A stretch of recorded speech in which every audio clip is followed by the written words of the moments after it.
Passionnée par la musique, Jessica Marquet tente sa chance lors de la Nuit des Stars en 1998. Elle ne remporte pas le Radio Crochet mais cela lui permet de chanter devant une salle de 10 000 personnes. 3 ans plus tard, elle est sélectionnée à Star Academy sur TF1 en 2001 après avoir été éliminée de Popstar sur M6.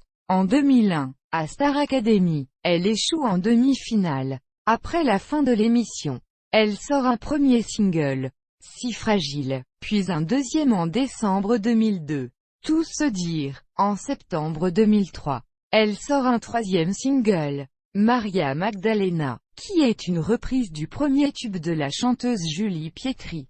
Grâce au succès de ce titre, Jessica Marquet édite son premier opus intitulé À fleur de peau. À la suite du succès de l'album, Universal sort un 4e titre, Ce que les filles ont sur le cœur. Celui-ci sera peu diffusé par les médias. Jessica Marquet en désaccord décide alors de quitter sa maison de disques dans le courant de l'année 2004. En mars 2007, elle sort un single aux sonorités pop, On s'abîme, sous le label Eben, Sony BMG. La même année, elle est invitée par le célèbre rappeur Camel Ancien sur l'album de celui-ci, Le Charmant Personne, inscrite le 31 janvier 2009 sur le site Speedart. Jessica Marquet atteint le 8 mars 2009 la somme de 50 000 € nécessaire pour lancer la production d'un second album. De tout et de rien n'était prévu pour sortir début 2010, avant d'être annulé à la suite de la liquidation judiciaire de Speedart, prononcée le 19 janvier 2010. En février 2012, elle participe à l'émission Encore une chance, diffusée le mardi à 20h35 sur la chaîne Énergie 12. Aujourd'hui, quand Jessica Marquet est co-auteur et co-compositeur d'un nouvel album intitulé Les filles du calvaire, dont elle a supervisé l'orientation musicale. Elle est de nouveau produite par Sphère France et Célibat Productions.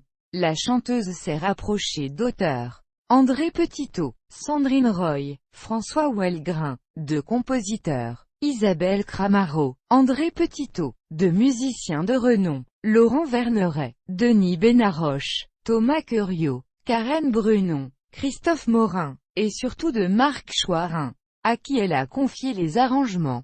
Certains titres évocateurs s'adressent aux jeunes femmes en mal d'amour.